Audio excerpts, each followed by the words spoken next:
PM Modi ने भगवान परशुराम की जयंती पर एक सोशल मीडिया पोस्ट की।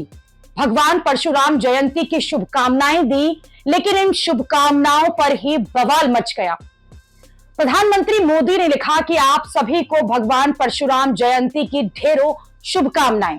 उनसे हमें अन्याय के विरुद्ध खड़े होने और सत्य के मार्ग पर अडिग रहने की प्रेरणा मिलती है। अतुलनीय पराक्रम और विवेक के प्रतीक भगवान परशुराम की कृपा से हर हृदय में नई ऊर्जा और नए आत्मविश्वास का संचार हो। उनका आशीर्वाद सभी के जीवन को सुख, शांति और समृद्धि से आलोकित करे। पीएम मोदी की पोस्ट पर लोग कमेंट करने लगे। लोग कहने लगे कि राजनीतिक मजबूरी के चलते ये पोस्ट किया है, वरना आपका वश चले तो आप सारे सवर्ण, उनके भगवान प्रतीकों को SC/ST केस में जेल में बंद करवा दे। आपकी नजर में ब्राह्मण जनजात अत्याचारी है। कोई कहने लगा कि क्या पीएम मोदी के पास भगवान परशुराम की तस्वीर तक नहीं थी जो पोस्ट नहीं कर सकते थे। एक यूजर ने पीएम मोदी की पोस्ट पर कमेंट करते हुए कहा कि मोदी जी ने अपने शोषित वंचित वोटों के डर से भगवान परशुराम जी की इमेज तक नहीं लगाई, कहीं इनका वोट बैंक ना गिर जाए। ये मोदी जी अंबेडकर और फुले के लिए कई पोस्ट किए, वो भी इमेजेस के साथ किए थे। एक यूजर ने लिखा कि सर, एक तरफ तो पूरा प्रताड़ित करने के लिए यूजीसी काला कानून लाए हो और यहाँ शुभकामनाएं दे रहे हो, इसे ही शास्त्रों में दोहरा चरित्र कहा गया है। और हाँ, आप अपने मुख से परशुराम जी का नाम न लीजिए, वरना उनकी आत्मा कल्प उठेगी। एक यूजर ने लिखा कि अंबेडकर और फुले जयंती की अपेक्षा बहुत फीका संदेश, फिर भी याद करने के लिए धन्यवाद। वैसे आप जनरल वर्ग को हाशिए में डाल दिए हैं।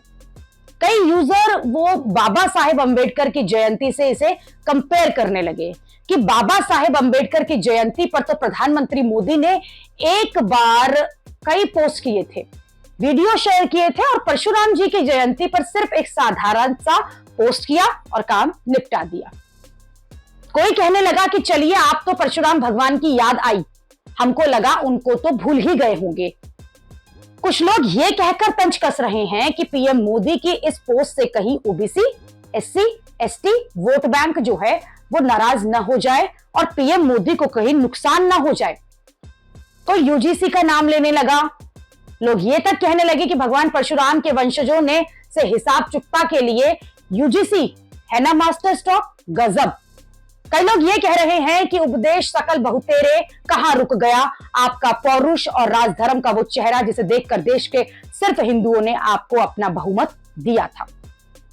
इस तरह की शुभकामनाएं और संदेश देने के बदले एक लोकतंत्र के प्रहरी बनकर सत्ता छोड़ दे तो बेहतर होगा भारत के लिए।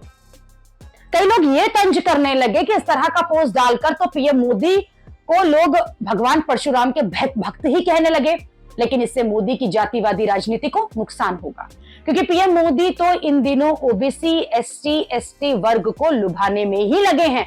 वो सवर्णों के प्रेरणादायक भगवान परशुराम की जयंती क्यों मना रहे हैं?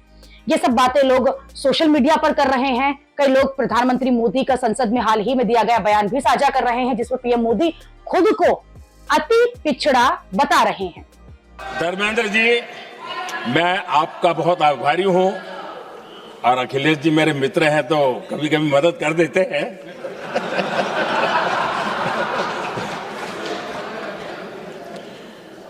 ये बात सही है कि मैं अति पिछड़े समाज से आता हूं, लेकिन मेरा दायित्व समाज के सबको साथ लेके चलने का है, और यही मेरे संविधान ने मुझे यही रास्ता दिखाया है। मेरे लिए संविधान ही सर्वोपरि है, और इसलिए ये संविधान की ताकत है कि मेरे जैसा अत्यंत छोटे समाज का, अति पिछड़े समाज के व्यक्ति को इतना बड़ा दायित्व देश ने दिया।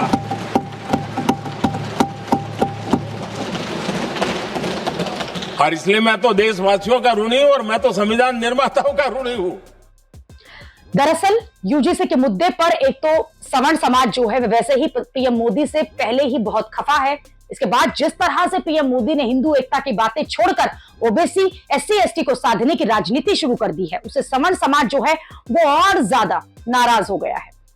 लोग ये लिख रहे हैं कि पीएम मोदी की ही जातिवादी राजनीति जो है वो हमें भगवान परशुराम के आदर्शों पर चलने के लिए मजबूर कर रहे हैं।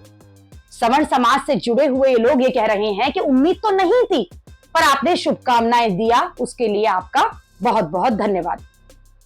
पीएम मोदी की पोस्ट पर ऐसे ऐसे कमेंट आ रहे हैं, लोग कह रहे हैं कि आप तो पेरियार, फुले और सतपाल को पूछते हैं, गलती से मनुवादी न बनो, आपको हिसाब चुकता करना है। सवर्णों की नाराजगी इस कदर है कि लोग कमेंट में यह कह रहे हैं कि रहने दीजिए, आप अंबेडकर को मानिए, बुद्ध को मानिए, सवर्ण समाज से बदला लेने का आह्वान कीजिए, पिछड़े बने रहिए आदरणीय, पर अब हमारे मंदिरों को हमारे हवाले कर दीजिए। इधर पीएम मोदी अपने पोस्ट पर ही ट्रोल हो गए। उधर सवर्णों को साधने के लिए अखिलेश यादव जो हैं, वो अलग ही लेवल पर चले गए।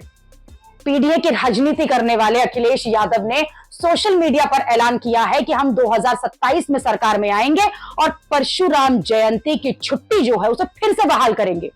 यही है परशुराम जयंती पर हमारा संकल्प। सीएम योगी आदित्यनाथ की बात करें तो उन्होंने भी भगवान परशुराम को याद किया। केंद्रीय मंत्री धर्मेंद्र प्रधान ने भी पोस्ट किया और लिखा कि भगवान विष्णु के छठे अवतार भगवान श्री परशुराम जी की जयंती पर सभी को हार्दिक बधाई एवं शुभकामनाएं। धर्म, रक्षा, सत्य और वीरता के प्रतीक भगवान परशुराम जी का जीवन हमें अन्याय के विरुद्ध आवाज उठाने और धर्म के मार्ग पर अडिग रहने की प्रेरणा देता है। इस पावन अवसर पर भगवान श्री परशुराम जी से सभी के कल्याण की प्रार्थना करता हूं।